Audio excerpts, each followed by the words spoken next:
Bendecidos mis hermanos, este jueves maravilloso que tenemos el estudio de la palabra de Dios.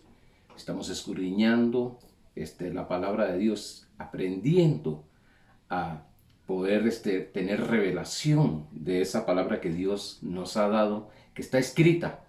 Es su voluntad su voluntad revelada a sus hijos. Muchas personas están orando para que Dios les muestre su voluntad. Está escrita, solamente lo que hay que es estudiarla, lo que hay que hacer es escudriñarla, lo que hay que hacer es estar siempre en la palabra, conociendo lo que Dios dice. Es la que nos da la guía, es la que nos enseña, nos muestra. El Espíritu Santo sé bien que habla, Dios puede hablar audiblemente, por alguna señal, pero lo más estable, lo más firme, lo más que podemos confiar es en la palabra de Dios. Cuando el Espíritu Santo habla, tiene que ser conforme a la palabra de Dios, conforme al nuevo pacto.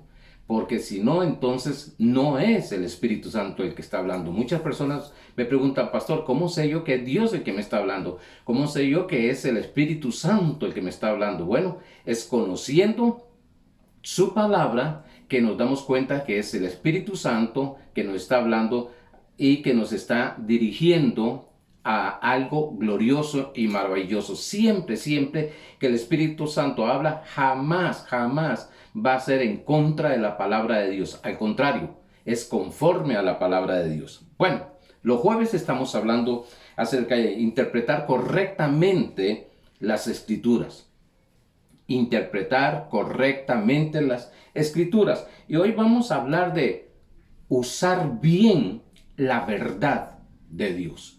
Usar bien estas escrituras, usar bien la palabra de Dios. Apenas estamos estableciendo, estamos poniendo la introducción, apenas estamos poniendo los fundamentos para empezar ya a entrar más profundamente en cómo interpretar correctamente la palabra de Dios. Decíamos el jueves pasado que estudiamos la palabra de Dios aplicando un método que se llama inductivo. Ese método inductivo tiene tres habilidades. A ver si se recuerdan. Observación, interpretación y aplicación. Observación, observar bien el texto.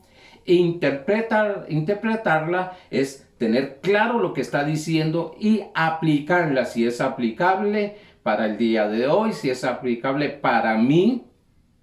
En inductivo es si es dónde fue aplicado, para quiénes fue aplicado, en qué lugar fue aplicado, qué fecha fue aplicado, y todas estas cosas tenemos que aprenderlas porque hoy en día se toma toda la palabra de Dios. Yo sé bien que desde Génesis hasta Apocalipsis es la palabra de Dios, inspirada por Dios, es inspirada por Dios más bien, no es toda la Biblia, no es la palabra de Dios, sino que es inspirada de Dios, y por eso tenemos que saber cuándo es que podemos aplicar en nuestra vida lo que se está hablando ahí.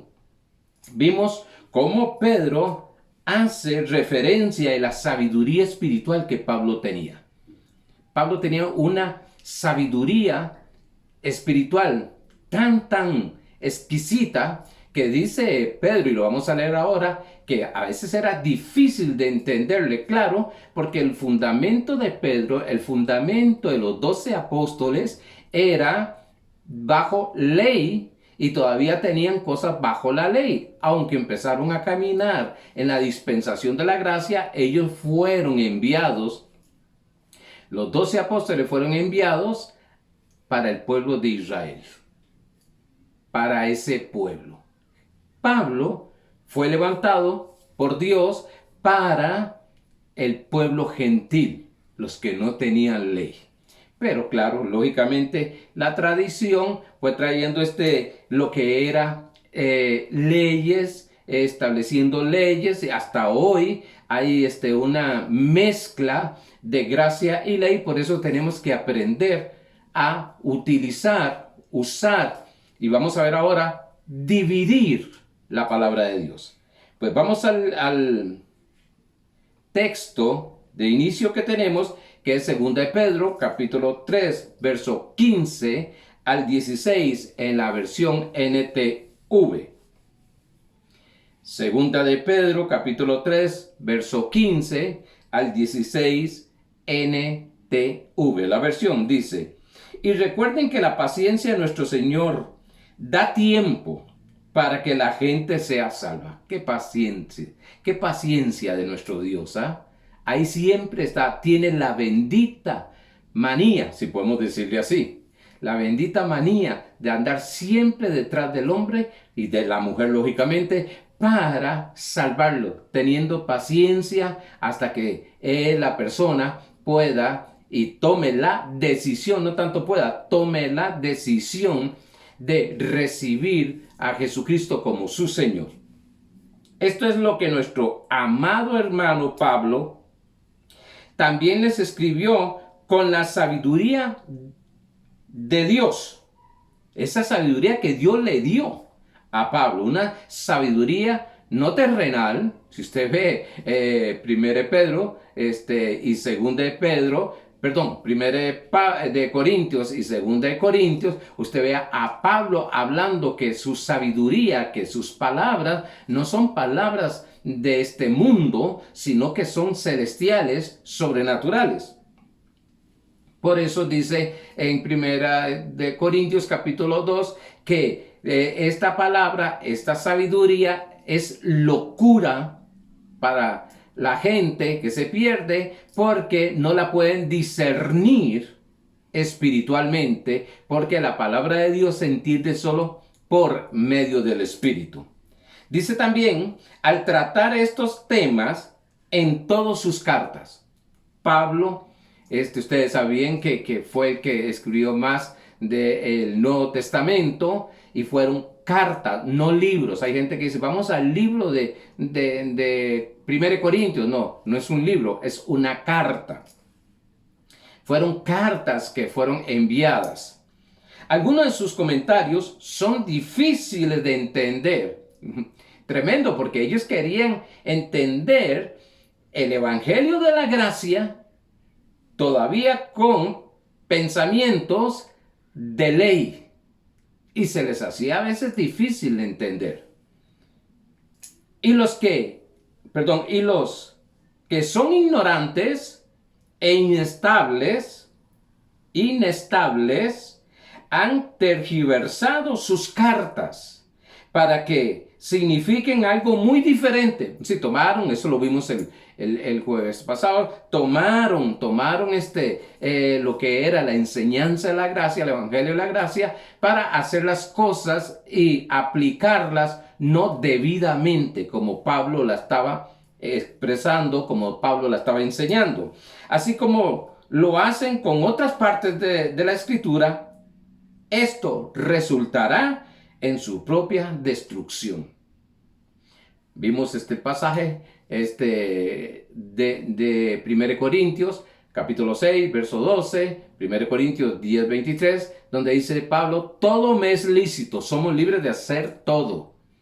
Por eso, bajo la gracia de Dios, no hay nada que sea por obligación, sino por amor, por sabiduría. Todo me es lícito, mas no todo me conviene. Todo me es lícito, mas no todo me edificará. Hay cosas que no edifican. Vimos también el primer propósito de esta enseñanza, de interpretar correctamente. Note algo, digo interpretar correctamente. Lógico, con las reglas que tiene para el inductivo, que es parte de lo que es hermenéutica, lo que se enseña en los institutos, en los seminarios e incluso universidades. Con esa regla, pero vamos a tener la primera, que es observación, interpretación y aplicación. Decía un profesor que yo tenía en el seminario, la misma Biblia se da a revelar. Ella es la que aclara todas las cosas. No hay nada que inventar. Ya todo está escrito. Lo que hay que aprender es a verlo como Dios lo está viendo. Vimos que el propósito era no ser engañados, ni ser autoengañado. ¿Se recuerda cuando vimos en la carta de 1 Timoteo capítulo 4 verso 13 hasta el 16 que Pablo le dice: ocúpate de estas cosas, lo que es la lectura, lo que es la exhortación y lo que es la enseñanza, ocúpate en esto. Empieza a hablarles de que se esté ocupando de estas cosas. Dice, ¿para qué? ¿Para qué? Lo voy a parafrasear. Para que no te dañes a sí mismo ni dañes a otras personas. Es una responsabilidad muy grande enseñar a otras personas, más en lo que es la palabra de Dios, porque podemos con la enseñanza torcer a las personas o llevarlas en la dirección que Dios quiere. Porque si interpreto la escritura a mi manera, a lo que yo creo, a lo que yo pienso, a mi tradición, pues entonces voy a enseñar a otras personas igual.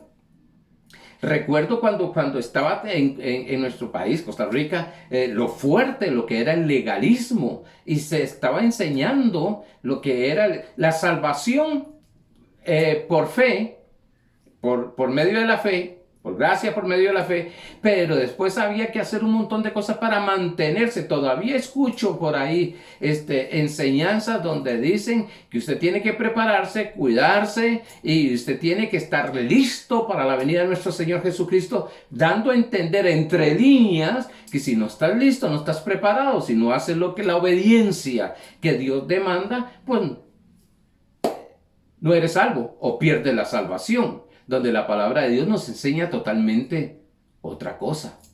Tú y yo estamos sellados por el Espíritu Santo según Efesios capítulo 1, verso 13, pero no me voy a meter hoy en eso. Permíteme añadir esto que es sumamente importante, hablando de para no ser engañados ni para nosotros mismos autoengañarnos. La instrucción o las enseñanzas o ser instruido por los dones ministeriales. Si algo ha traído falsas doctrinas, es personas que no se han dejado, no han permitido, no han tomado la decisión de estar a los pies de maestros. Pablo estuvo a los pies de Gamaliel, un hombre principal, un hombre extraordinario en lo que era la ley, pero era un hombre muy sabio y del espíritu. Cuando persiguieron la iglesia, él dijo: no, momento, si esto es obra de hombres, se viene al suelo, pero si es obra de Dios, se mantiene. Y gloria a Dios por eso, porque se mantiene. ¿Cuánto hemos visto? En esta pandemia hemos visto cómo la iglesia ha pasado por situaciones. Y hablando de iglesia universal y hablando de iglesia local. Y cuántas personas han abandonado de las iglesias, han abandonado todas las cosas del Señor. Y ahí la iglesia todavía se mantiene firme, porque lo que es de Dios permanece. Lo que parece que aquello fue destruido un momento a otro, vemos que empieza a florecer, empieza a dar fruto. Y decimos, ¿pero cómo fue? Bueno, porque es de Dios, la obra es de Dios. No se nos olvide esto, la obra de Dios, y la obra más importante eres tú. Lo que Dios más ama sobre todas las cosas, eres tú. Capítulo 4, verso 8 a 14. Yo fui casi enseñado de que yo tenía que ser solo enseñado por el Espíritu Santo, y lógicamente dice que tenemos la unción para entender, pero Dios ha preparado hombres y mujeres para entrenar, para enseñar, para dar principios para que pueda interpretar correctamente la palabra. En Efesios capítulo 4, verso 8 al 14 dice: por lo cual dice, subiendo a lo alto, llevó cautiva la cautividad y dio dones a los hombres. Oiga bien esto, y va a dar específicamente cuáles fueron esos dones a hombres. No está hablando de todos los dones de 1 Corintios. Está hablando de dones ministeriales. Y esto de que subió, ¿qué es? Sino que también había descendido primero a las partes más bajas de la tierra. Hablando de Cristo Jesús. El que descendió es el mismo que también subió por encima de todos los cielos para llevarlo todo. Y él mismo, él, quien Cristo, él mismo, Cristo, constituyó a unos apóstoles, a otros profetas, a otros evangelistas, a otros pastores y maestros. Recuérdese que los jueves estamos discipulando a la iglesia. Más, estamos enseñándole a la iglesia que está bajo mi autoridad. Estoy enseñando, estoy discipulando esta iglesia. Pues, lógicamente que es palabra de Dios, que es palabra del Evangelio de la Gracia, y cualquier persona la puede escuchar y aprender de ella. La decisión es de cada uno de ellos. Por eso dice, y él mismo constituyó. No se autoconstituye un ministerio. No porque yo digo, bueno, yo voy a ser apóstol, yo voy a ser yo voy a ser pastor. ¿Cuántas personas han querido eso? O voy a entrar a un seminario, voy a entrar a un instituto, o voy a entrar a una universidad para ser pastor. No, momento. El que constituye los 5 ministerios, apóstol, para ponerlo en el orden que dice la palabra, apóstol, profeta, evangelista, pastor y maestro, el que los constituye, el que da el don, la vocación, es Cristo Jesús. Por eso vemos tantas personas que quieren ser pastores y, como decimos nosotros, revienta, explota. A mí me preguntan, pastor, ¿pero por qué aguanta a veces? ¿Por qué usted lleva las cosas de esa manera? Y yo a veces me pregunto. No, este asunto es porque hay un don en mí, una vocación en mí, en la cual yo no tengo que hacer ningún esfuerzo. No tengo que hacer ningún esfuerzo, pero sí, óigase bien, sí tuve que aprender de pastores, de apóstoles, de evangelistas, de maestros, de profetas, e incluso fui a prepararme no para ser pastor, porque era pastor, a un seminario cristiano, una universidad cristiana. Fui a prepararme ahí, a tener más conocimiento, a aprender a lo que era muchos principios, se le llaman disciplinas también, y en la cual lo que muchas de ellas me afirmaban, porque cuando yo fui a estudiar en el seminario, yo ya tenía 26 años de pastorear. Podría decir, lo sé todo. Era independiente, una iglesia independiente. Yo ya lo sé. No. Yo estoy cada día aprendiendo y aprendiendo y aprendiendo. Y había muchas cosas que lo que hacían era confirmarme lo que estaba manejando, cómo lo usaba, cómo lo enseñaba.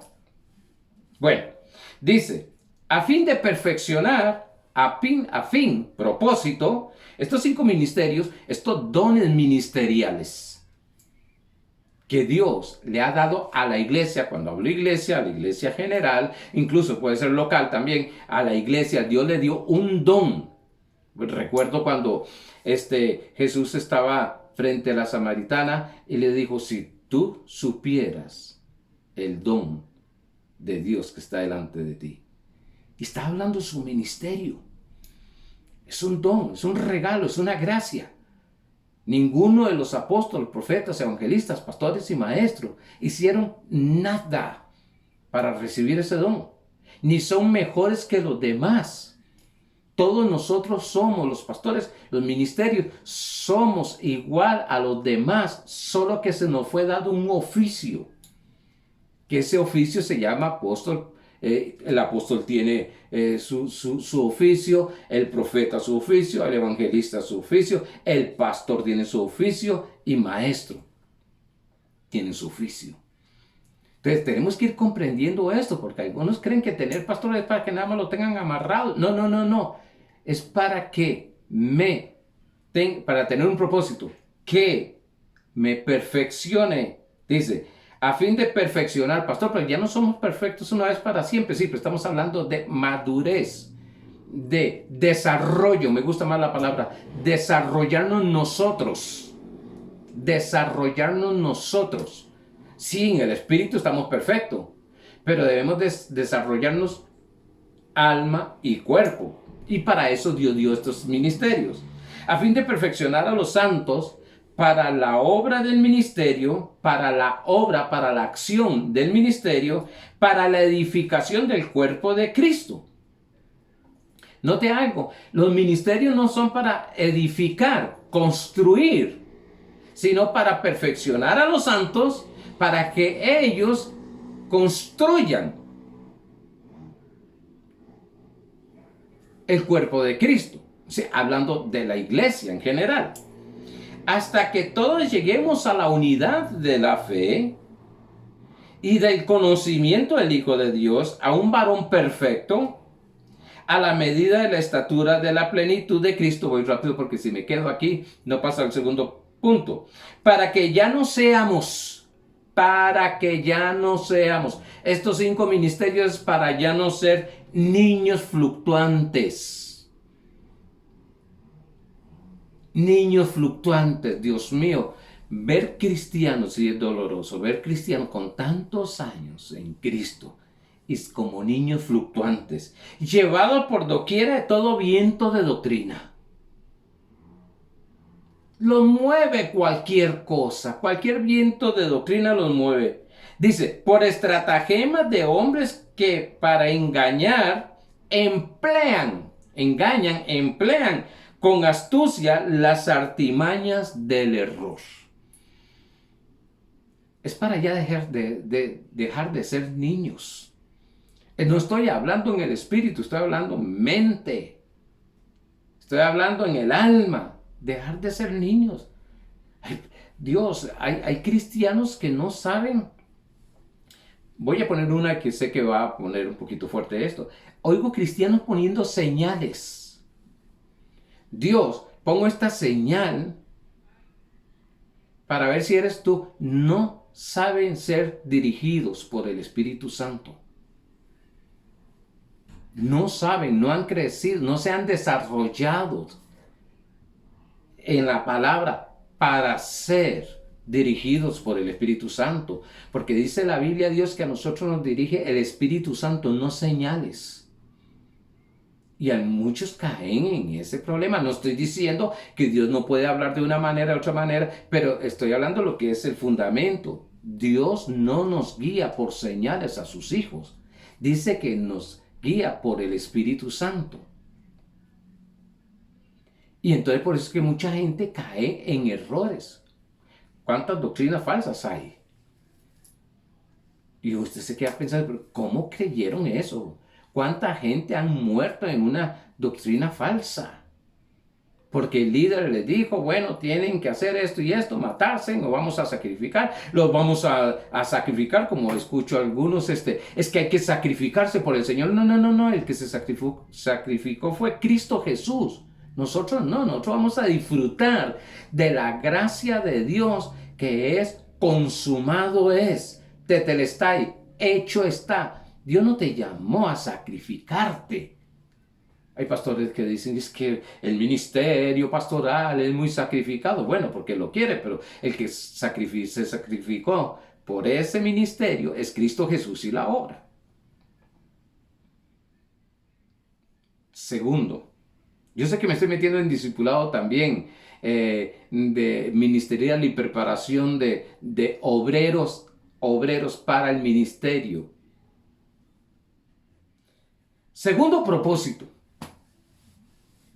usar bien la palabra de verdad. Diga, usar bien la palabra de Dios. Hay personas que aplican la palabra de Dios y uno dice, pero no va ahí, eso no va ahí. ¿Cuánta enseñanza hay que la aplican hoy en día? El caso de Job. Y aplican Dios dio, Dios quitó. Y si examinamos eso, que me gusta hablar de él, si examinamos, jamás Dios le quitó.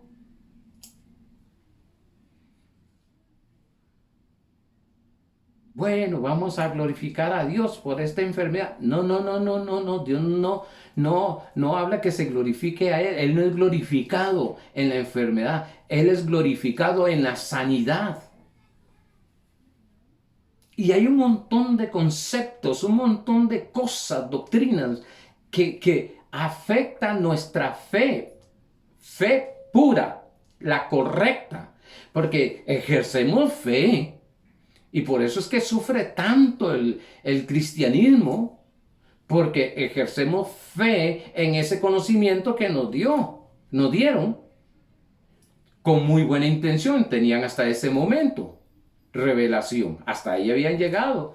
Y entonces usted oye, bueno, es porque Job le pasó esto, Job le pasó este otro, y dijo, Dios quitó, sea su nombre glorificado, y empiezan a hablar todas estas cosas. Y lo que sucede con la iglesia es, y lo he estado diciendo anteriormente, es que todo lo que se les enseña dicen que sí. En lugar de ir a la casa a escudriñar, nada más llegan ocultos, ven un video, oyen el mensaje, se dijo un montón de cosas y no lo llegan a examinar con la palabra de Dios. Por eso usted me ve que doy citas bíblicas y doy mucha cita bíblica. Porque a 2 o 3 testigos se habla con la palabra. Y me gusta dar bastantes citas bíblicas. Y verla a la luz.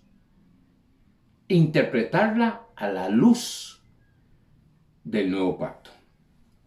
2 Timoteo capítulo 2, verso 15 dice: procura con diligencia presentarte a Dios aprobado.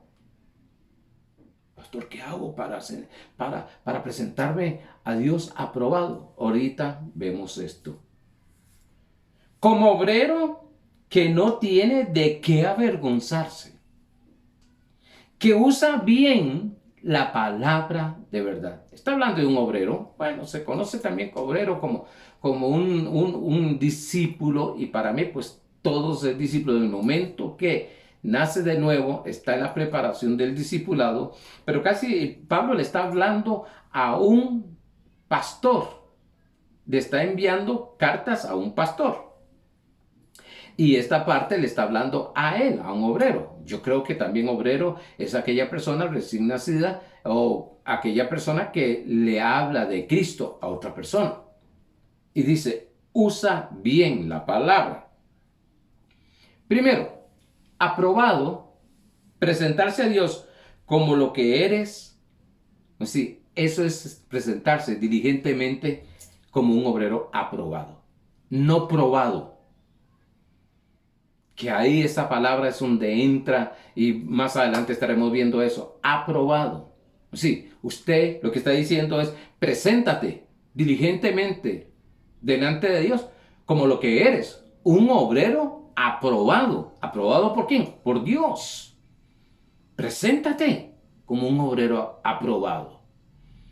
No que te presentes, que haga las cosas que tiene que hacer para presentarse como aprobado. No es como presentarse como aprobado. Es que te presentas como eres, aprobado por Dios. Hay cristianos todavía que están pensando que si son aprobados a Dios, que qué tiene que hacer, que cuánto tiene que obedecer, que lo que tiene que orar, cuánto tiene que ayunar, cuánto tiene que congregarse para ser aprobado por Dios. No. En el momento que naciste de nuevo en Cristo Jesús, estás aprobado por Dios. Y eso lo dice bien claro en Efesios capítulo 1, verso 3 en adelante, donde dice que somos benditos. Somos aprobados por Dios. Somos hijos amados. No es que vamos a ser hijos amados. Somos hijos. Somos hijos. Hay una serie que quiero enseñar acerca de lo que es hijos de Dios. No. Somos hijos de Dios. No vamos a ser hijos de Dios. En el momento que recibimos a Cristo en nuestro corazón, ya somos hijos de Dios.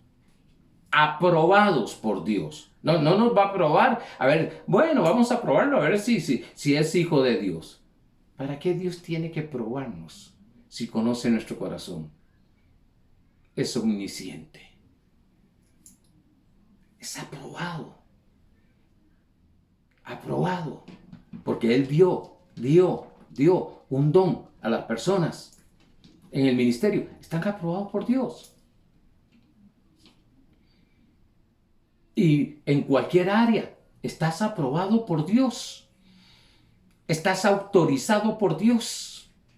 Como hijo de Dios, estás autorizado a disfrutar de su herencia. Padre, cuando entremos acerca de la enseñanza de la herencia, estás aprobado. Dice Romanos capítulo 8, verso 17. Hijos de Dios. Y si hijos de Dios, también herederos. Es decir, como soy hijo de Dios, soy heredero de Dios. Y coheredero con Cristo Jesús. Todo hijo de Dios es heredero. Pastor, ¿y heredero de qué? Bueno, hay un Antiguo Testamento, Viejo Testamento y un Nuevo Testamento que nos dice cuál es nuestra herencia. Por eso es testamento.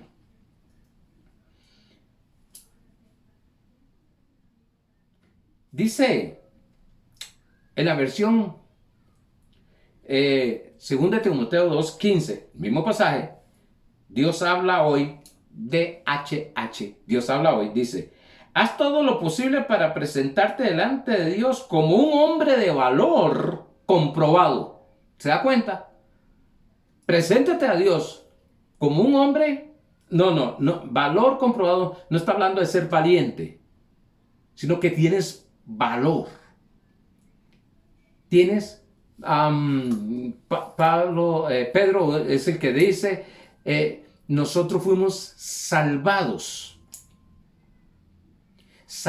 por la preciosa sangre de Cristo, no por ninguna otra piedras preciosas ni dinero, no, salvados, tenemos un valor en Cristo Jesús, valemos mucho. Cuando el hombre y la mujer se dé cuenta el valor que tiene, lo que vale la sangre de Jesucristo, el valor que tiene, bueno, solo la sangre de Jesucristo, la vida de Cristo Jesús en la cruz del Calvario. No solamente murió y nos perdonó, no, nos dio un valor. Somos más que piedras preciosas. Dice, haz todo lo posible de presentarte delante de Dios como un hombre de valor comprobado. ¿Por qué? Hazte posible, porque la mente no vales para nada. No sirves para nada. Eres un fracasado. Nadie te quiere. No le importas a nadie. Todo te sale mal. Eso está minando el valor que hay en ti. Y eso es una autoestima enferma. Pastor, ¿cómo lo hacemos? Romanos capítulo 12, verso 2 dice que dejemos de vivir en el molde de este sistema y renovemos nuestro entendimiento para que nuestra alma sea transformada y así disfrutar la buena, agradable y perfecta voluntad de Dios. Tú tienes valor. Mujer, que nadie te llegue a pisotear. Tú vales mucho. Vales mucho. No por lo que haces, sino porque eres una hija de Dios. Varón, tú vales mucho. No por lo que haces, ni por lo que tienes, sino porque Dios te engendró por el Espíritu Santo y la palabra y te hizo un hijo. Vales. Para Dios, vale. Dice, haz todo lo posible por presentarte delante de Dios como un hombre de valor comprobado, como un trabajador que no tiene de qué avergonzarse. Haz lo que tienes que hacer. Que enseña. y aquí le está hablando ministerio, que enseña debidamente el mensaje de la verdad. El mensaje de la verdad es Cristo. Juan 14:6 dice, yo soy el camino. O sea, establecido. No es que soy como el camino, no, yo soy el camino, la verdad y la vida. Entonces, si yo tengo que enseñar debidamente, el mensaje de la verdad es a Cristo. Tengo que presentar a Cristo, la obra que Él hizo y terminada, cumplida. Por eso nos oye tanto hablar de la obra terminada de Cristo. Porque a veces como que se enseña que no es la obra terminada. Cristo hizo, Cristo te salvó, sí. Ahora tienes que para mantener la salvación, entonces no es una obra terminada. Le faltaba algo. Y no. Por eso es que la palabra de Dios dice que así mismo como recibiste a Cristo, así mismo viva por fe, creyendo lo que hizo Él. Dice avergonzarse. No te avergüences de usar el evangelio de la gracia. Pablo dice en Romanos capítulo 1, versos 16 y 17. Sí, porque algunos nos quieren, quieren vernos, porque hablamos de el evangelio de la gracia. Ahora sí, todo es gracia, todo es gracia. No. Vea lo que dice. Pablo dice, Romanos capítulo 1, versos 16 y 17, porque no me avergüenzo del evangelio. ¿Qué era el evangelio? Las buenas nuevas de Jesús, acerca de Jesucristo y su obra terminada. Porque es poder de Dios. Es la potencia de Dios. Es el poder de Dios para salvación a todo aquel que cree. Si no lo cree, no es la potencia. Al judío primeramente y también al griego. Porque en el evangelio, las buenas nuevas acerca de Jesucristo y su obra terminada, la justicia de Dios se revela por fe y para fe, como está escrito, mas el justo por la fe vivirá. Ahora, hay versiones que el verbo usar, usa bien, lo traducen como dividir. Bien la palabra de verdad. Y tiene sentido esto. Divida bien la palabra. Divida bien esa palabra. Otra dice, trázala bien. Hay otras versiones que dice, trazarla bien. Dice Reina Valera, usarla bien. Usar bien la verdad. Es decir, trazar bien. Dividirla bien. ¿Por qué dividirla bien? Hay creyentes que no saben dividir bien la palabra de verdad. ¿Cómo? Vamos a aprender a dividir del nuevo pacto al antiguo pacto. Vamos a aprender a dividir el nuevo pacto del viejo pacto, del antiguo pacto. Oiga bien, no estoy diciendo dividir el Viejo Testamento del Nuevo Testamento. En su Biblia usted lo verá. Dice Antiguo Testamento y después dice Nuevo Testamento, y el Nuevo Testamento empieza con Mateo y el Antiguo Testamento termina con Malaquías. Y el Nuevo Testamento termina con Apocalipsis y el Nuevo Testamento comienza con Génesis. Está el Nuevo Testamento, no es dividirlo, ya está dividido. Es dividir el antiguo pacto y el nuevo pacto. Recuérdese que el antiguo pacto no es todo el Antiguo Testamento. El antiguo pacto es desde Éxodo 19 en adelante. El antiguo pacto. Desde el capítulo 19 de Éxodo hasta la resurrección de Cristo, que es que comienza la dispensación de la gracia. Como pastor, sí, en el antiguo pacto está lo que se llaman los 4 evangelios: Mateo, Lucas, Marcos y Juan. Ahí están.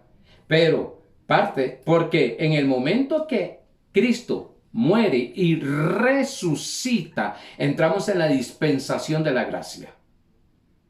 Y entonces es llamado Pablo para los gentiles, para enseñarles acerca de la gracia de Dios. Eso lo estaremos viendo. Entonces, aprender a estudiar la palabra de Dios, a interpretar la palabra de Dios correctamente. Porque desde Génesis hasta Apocalipsis, les decía a ustedes, Cristo, y lo vamos a ver aquí ahorita, Cristo está oculto. Pero en la dispensación de la gracia, Cristo es manifestado.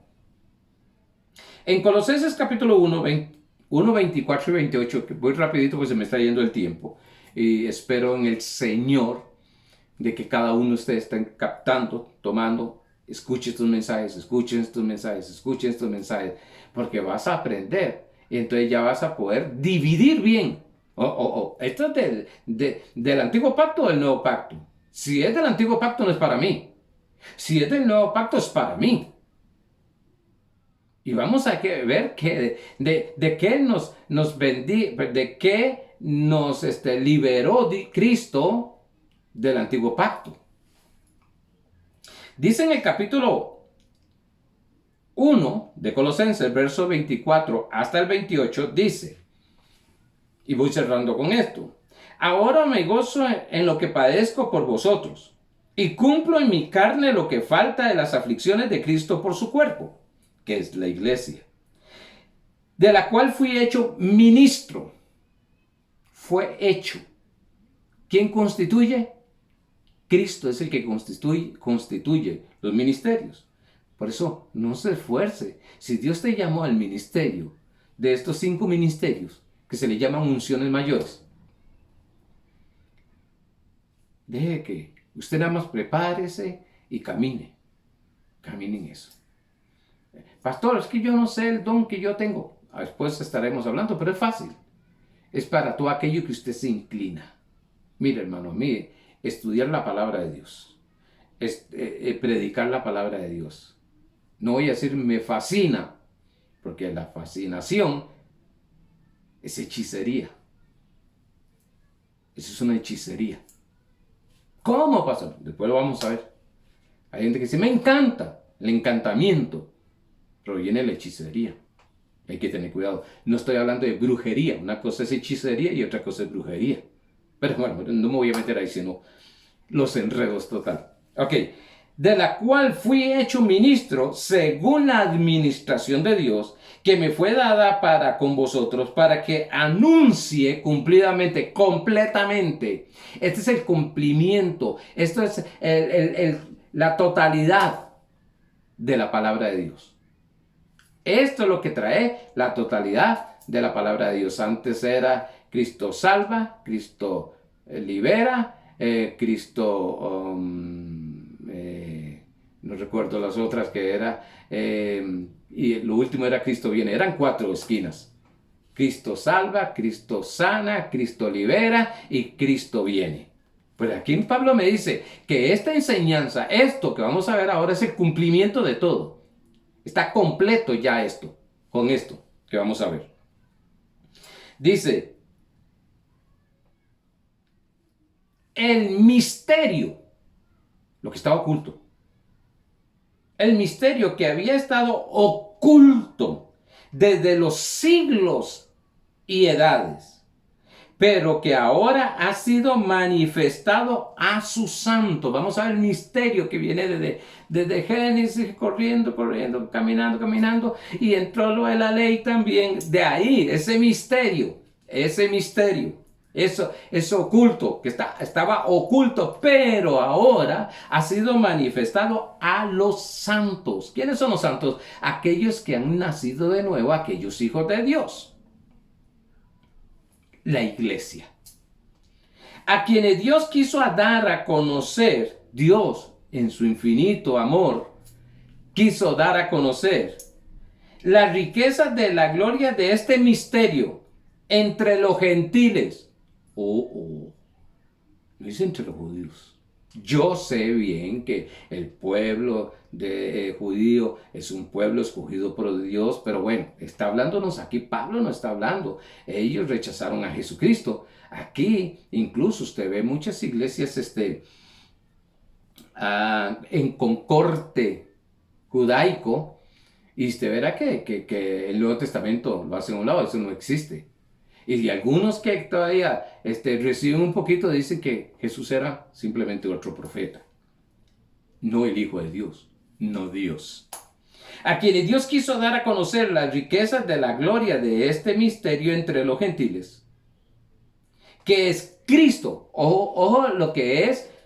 Wow, esto me llena cada día más, mi alma me satura, todo mi mente, mis emociones, mi voluntad, mis pensamientos, porque dice, conocer las riquezas de gloria de este misterio entre los gentiles. Y dice, ahora le dice, que es Cristo en vosotros. No es Cristo que caminó en la tierra. Se predica mucho y no está mal conocer la historia de Cristo. Pero ahora viene un nivel más alto. Porque ese Cristo que caminó en la tierra, caminó bajo la ley, según Gálatas 4. Caminó bajo la ley. Y hay que dividir entre la ley y la gracia. Viejo pacto, que está la ley, y la gracia, el nuevo pacto, que es la gracia. Dice, Cristo en vosotros, ahora dice, Cristo en vosotros es la esperanza de gloria. Ay, ay, ay. Ahorita vemos esto. A quien anunciamos, Pablo dice, anunciamos, amonestando a todo hombre y enseñando a todo hombre en toda sabiduría. Así que si no nos enseñan esto, nos va a quedar oculto, aunque tenemos a Cristo dentro de nosotros, pero que es la esperanza, es nuestra esperanza. A fin de presentar perfecto en Cristo Jesús a todo hombre, para lo cual también trabajo luchando según la potencia de Él. Claro, el que está dentro, no según la potencia ni el conocimiento, ni las artimañas humanas, la cual actúa poderosamente en mí. La preposición en significa dentro. Cristo dentro de vosotros, o sea, vive dentro de ti y de mí. Se ve eso muy normal, es sencillo pero profundo. Muy superficial. No. Hay un ser divino que vive dentro de ti, vive dentro de mí. Se llama Jesucristo. Y es el que yo vengo a enseñar y a predicar y a verlo en las Escrituras. Dice, oiga, Cristo en vosotros, Cristo en ustedes y en mí. La esperanza. ¿Qué es esperanza? Bueno, la esperanza en griego es elpis, que significa una confiada expectación del bien. ¿Qué esperas con esas malas noticias? ¿Qué esperas con esa situación que está pasando alrededor y en el mundo? ¿Qué estás esperando? Si tu esperanza es natural, vas a tener problemas. Pero si tu esperanza es Cristo, el único que te puede sacar es Cristo. El único que te puede prosperar es Cristo. El único que te puede levantar es Cristo. El único que te puede dar la fama es Cristo. El único que te puede sanar es Cristo. El único que te puede prosperar es Cristo. Hay una esperanza. Espero el bien del Señor por gracia en mi vida. Isaías 3:10 dice, dile al justo, todo saldrá bien. Todo saldrá bien. En Josué capítulo 1, versos 7 y 8, dice que saldrán bien todas las cosas. Tu esperanza no es la economía, no es fulano de tal, no, ni tú mismo. Tu esperanza es Cristo Jesús. Eso es lo que vamos a empezar a dividir. Este es el propósito. Es conocer a un Cristo dentro de nosotros, que es la esperanza. Tu única esperanza para esa situación familiar, económica, física, se llama Cristo Jesús. La única esperanza que hay en tu vida se llama Cristo Jesús. Tu vida va a cambiar. Tu vida va a ser transformada. No como un cliché. No estamos usando esto. Es una realidad. Es una relación con Él. Permita. Y por eso queremos conocer a ese Cristo que está dentro de nosotros. Primer propósito de esta enseñanza, de interpretar bien correctamente las Escrituras. No ser engañados ni autoengañarnos. Segundo, conocer el Cristo que vive dentro de nosotros. Trazar bien, dividir bien y poder entender. Cristo vive dentro de mí, es mi esperanza. Y para eso necesito gente, ministerios, que me enseñe, que me exhorte, que me dé sabiduría de lo alto, que me ayude a cómo interpretar correctamente la palabra de Dios. Hermanos, percibo una presencia de Dios sinceramente. Ahora, una manifestación. No es que estamos en la presencia, veníamos y estamos siempre en la presencia de Dios, sino que una manifestación de presencia. Donde tu esperanza, porque ya algunos han dicho, ya no tengo esperanza. Me corrieron del trabajo, me echaron de la casa. No tengo nada, ni por qué vivir. Hay una esperanza. En tu fuerza jamás nunca la vas a alcanzar. Pero en Cristo Jesús, el que está dentro de ti, el que te ama sobre todas las cosas, el Padre Celestial, que no escatimó, según Romanos 8:32, a su Hijo, ¿cuánto más no dará todas las cosas juntamente con Él? Gracias a Dios. Dele gracias a Dios. Agradezca al Dios Todopoderoso. Él es el que va a transformar. Te agotaste, ya dijiste, mi paciencia hasta aquí se terminó. Es Dios. Pon la esperanza en Cristo Jesús. Pon la esperanza en Cristo Jesús. Y tu vida va a ser diferente. Amados hermanos, sé bien que el resto de esta semana tu esperanza va a ser más anclada, firme, como dice Hebreos 6, en Cristo Jesús. Y vas a ver la gloria. La gloria. ¿Se recuerdan la gloria? Éxodo 33, 18. Vas a ver todo el bien de Dios manifestándose. Bendecidos los espero el próximo jueves con la ayuda del Señor.